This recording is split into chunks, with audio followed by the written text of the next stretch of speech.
कक्षा 10 का मैं स्वागत करता हूँ ऑनलाइन क्लास में। पिछले उदाहरणों की मैं बात कर लेता हूँ। जैसे कि मैंने पिछले वीडियो में आपको कहा था,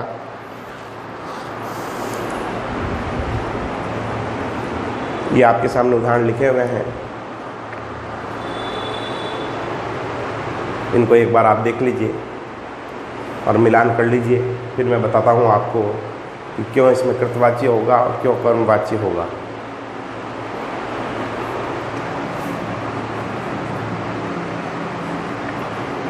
पहला है, प्रकाश ने पुस्तक पढ़ी, तो ने आ रहा है, सीधा सीधा आपको कृतवाच्य करना है। दूसरा है, माँ ने कहानी सुनाई। अब आप कहोगे सर इसमें भी ने है, इसमें भी कृतवाच्य होना चाहिए। अब देखिए, ये जो ने है इसके द्वारा आप के द्वारा लगा के देखो, इसके स्थान पर क्या वो सेम अर्थ दे रहा है क्या? माँ के द्वारा कहानी सुनाई गई या माँ ने कहानी सुनाई, कहने का मतलब है ये जो ने है ये के द्वारा के स्थान पर आया है। यानी अगर मैं के द्वारा लगाऊं ने की जगह तो कोई अर्थ में बदलाव नहीं होगा, न क्रिया बदलेगी न कर्म बदलेगा। यानी अगर मैं ने की जगह के द्वारा लगाऊं तो कोई फर्क नहीं पड़ेगा, इसलिए इसमें कर्मवाच्य होगा। जैसे माँ के द्वारा कहानी सुनाई, आगे बात समझ में। और यहाँ पर अपन बदल नहीं सकते, क्योंकि यहाँ पर के द्वारा अर्थ लेंगे तो वाक्य समझ में नहीं आएगा। जैसे प्रकाश के द्वारा पुस्तक पढ़ी, गई लगाना पड़ेगा, तो गई मन से नहीं जोड़ सकते, इसलिए यहाँ पे कृतवाच्य होगा। बाल को द्वारा आ गया तो क्रमवाच्य, सुनीता द्वारा क्रमवाच्य, और राधा खाना बनाती है तो कृतवाच्य, राम खाना बनाता है तो कर्ता पे डिपेंड है, तो इसमें हो जाएगा कृतवाच्य। ठीक है जी, ये थे आपके पिछले उदाहरण। अब हम बात करते हैं वाक्य शुद्धि में जो दूसरा आपके प्रकार है। जैसे मैंने एक तो आपको कराया था लिंग संबंधी, दूसरा है कारक संबंधी, वचन संबंधी, वचन संबंधी अशुद्धि। वचन संबंधी अशुद्धि, वचन संबंधी अशुद्धि में क्या होता है? वचन किसको कहते हैं? वस्तु के एक या एक से अधिक होने के बोध को, यानी ज्ञान को, बोध को वचन कहते हैं। ठीक है, दो वचन होते हैं, पहला होता है एक वचन, दूसरा होता है बहुवचन। तो वचन का ध्यान रखना है कि वचन अगर एक वचन है तो क्रिया भी कैसी आएगी?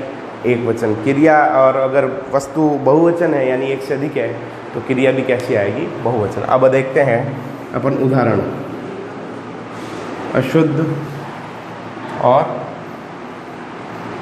शुद्ध।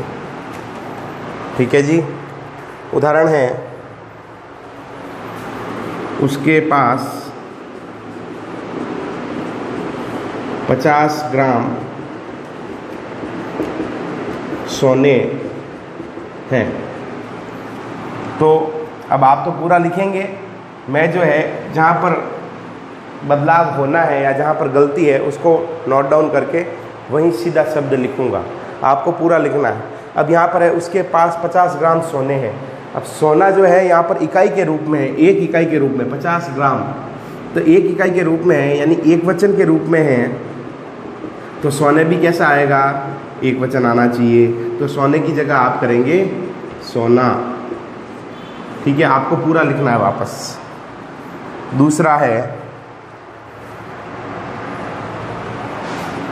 इंपॉर्टेंट कर लेना, अपना हस्ताक्षर कर दो। अब देखिए, हस्ताक्षर जो है यानी साइन, कोई साइन करता है तो हस्ताक्षर जो है वो हिंदी में बहुवचन होते हैं। हस्ताक्षर किया नहीं जाता, हस्ताक्षर किए जाते हैं, तो हस्ताक्षर शब्द हमेशा बहुवचन रहेगा, इसलिए यहाँ पर आ जाएगा अपने हस्ताक्षर कर दो, यानी अपना की जगह क्या आ जाएगा, यहाँ पर गलत है, अपना की जगह क्या आ जाएगा, अपने, क्योंकि हस्ताक्षर हमेशा बहुवचन होता है और हमेशा होता है, ठीक है ना। यहाँ के लिए नहीं है कि यहाँ पर एक वचन बहुवचन कर दिया, नहीं, हस्ताक्षर किए जाते हैं, हस्ताक्षर किया नहीं जाता। इसी प्रकार से जैसे हस्ताक्षर है, बहुवचन कौन कौन से हो सकते हैं, जैसे दर्शन है, दर्शन हमेशा बहुवचन होता है, दर्शन किए जाते हैं, किया नहीं जाता, ठीक है, ये हमेशा बहुवचन होगा, ठीक है। उसके बाद में दर्शन हो गया, उसके बाद में जैसे हस्ताक्षर हो गया, जैसे अभी अपन ने किया था, ठीक है, आंसू हो गए। तो ये शब्द कुछ ऐसे है बेटा जो हमेशा बहुवचन होते हैं। यहाँ तक उतारिए आप।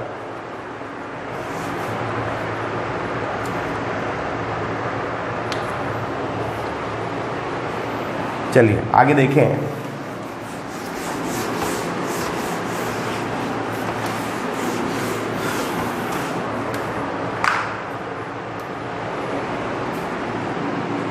दुर्घटना में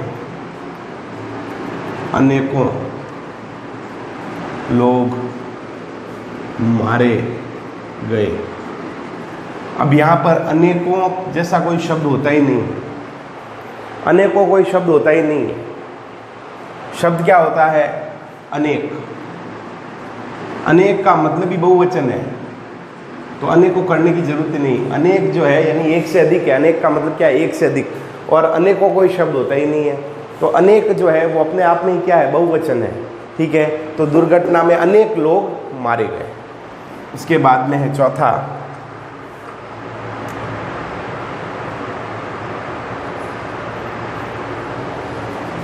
मंदिर में जाने हेतु 50 सीढ़ी है।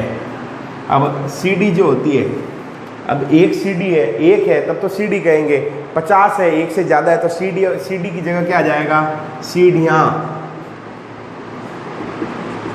आ गई बात समझ में, क्या हो जाएगा, सीढ़ियाँ।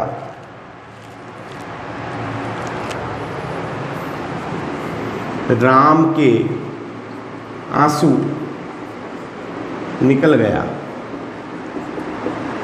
अब अभी मैंने बताया था आपको, आंसू हमेशा क्या होता है, बहुवचन होता है, इसलिए यहाँ पर आंसू यहाँ पर आएगा, निकल नहीं, निकल गए, यहाँ पर भी यहाँ पर आएगा, क्रिया गलत है इसमें, आंसू निकल गए होगा, क्योंकि आंसू हमेशा क्या होता है, बहुवचन होता है। तो क्या हो जाएगा, आंसू निकल गए। आपको पूरा लिखना है, राम के आंसू निकल गए।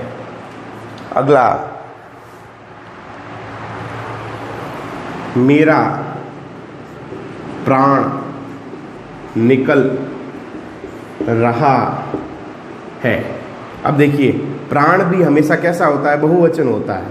तो प्राण भी बहुवचन होता है, तो क्रिया भी कैसी होनी चाहिए, बहुवचन होनी चाहिए। यानी यहाँ पर ये गलत है, रहा नहीं, रहे हैं, क्योंकि प्राण भी हमेशा, जैसे दर्शन बहुवचन होता है हमेशा, आंसू बहुवचन होते हैं, दर्शन बहुवचन होते हैं, हस्ताक्षर बहुवचन होते हैं, उसी प्रकार से प्राण भी हमेशा निकलते हैं, निकलता नहीं है। तो प्राण निकल रहे हैं। तो आपस शुद्ध क्या होगा, मेरे, यहाँ पर भी गलत है, मेरे, मैं लिख ही देता हूँ, मेरे प्राण निकल रहे हैं, ये शुद्ध होगा। उसके बाद में है बुढ़ापे बुरे होते हैं। अब बुढ़ापे हमेशा एक वचन होता है, तो यहाँ हो जाएगा बुढ़ापे की जगह बुढ़ापा। हमेशा एक, बुढ़ापा हमेशा बुरा होता है। इसको आप नोट डाउन कर लीजिए।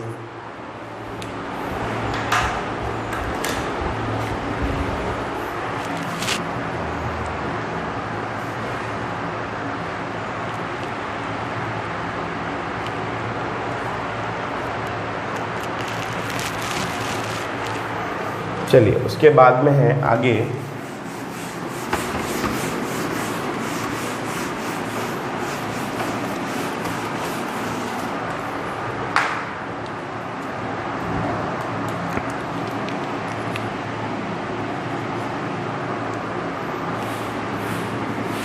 यहाँ से अनेक गाड़ी गुजरती हैं।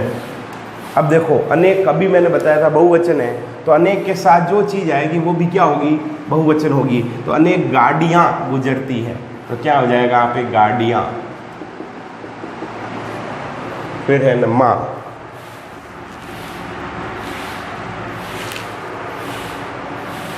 अगला इंपॉर्टेंट कर लेना, आकाश में अनेक चिड़िया उड़ती है। अब देखिए अनेक, अभी मैंने कहा था बहुवचन है, तो इसके साथ लगने वाली चीज़ भी क्या होगी, बहुवचन। अपन समझते हैं कि चिड़ी जो है शब्द वो होगा आपके एक वचन, जी नहीं, चिड़ी जैसा कोई शब्द होता ही नहीं है हिंदी के अंदर। चिड़िया होता है और चिड़िया, चंद्र बिंदु लगता है तब वो बहुवचन बनता है, चंद्र बिंदु नहीं है तब वो एक वचन है। तो चिड़िया की जगह हो जाएगा चिड़िया, ये बहुवचन बन गया। तो चिड़िया उड़ती है, बस इतना सा ही फर्क है, चंद्र बिंदु का ही फर्क है, इसलिए इम्पोर्टेंट है। उसके बाद में है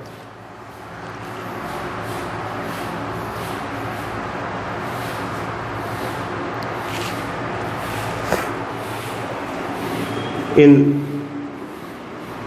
प्रश्नों का उत्तर 50 शब्द में दो।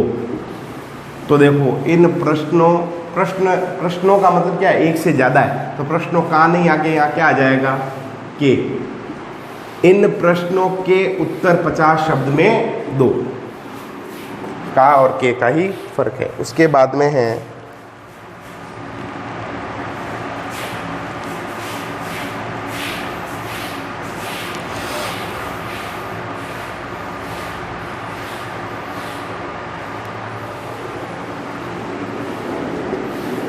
संस्कृतियों पर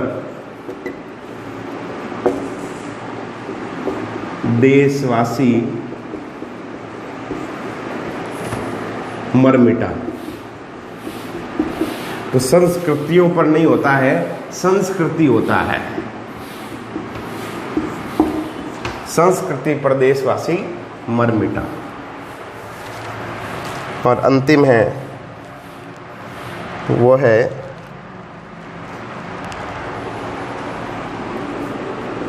अपनी सोचों पर काबू रखो। तो सोचो जैसा कोई शब्द होता ही नहीं, सोच होता है, तो अपनी सोच पर काबू रखो। तो ये था भाई आपके जो है वचन संबंधी अशुद्धि। तो ये तो यहाँ तक आपको करना है, इसको भी नोट डाउन कर लीजिए।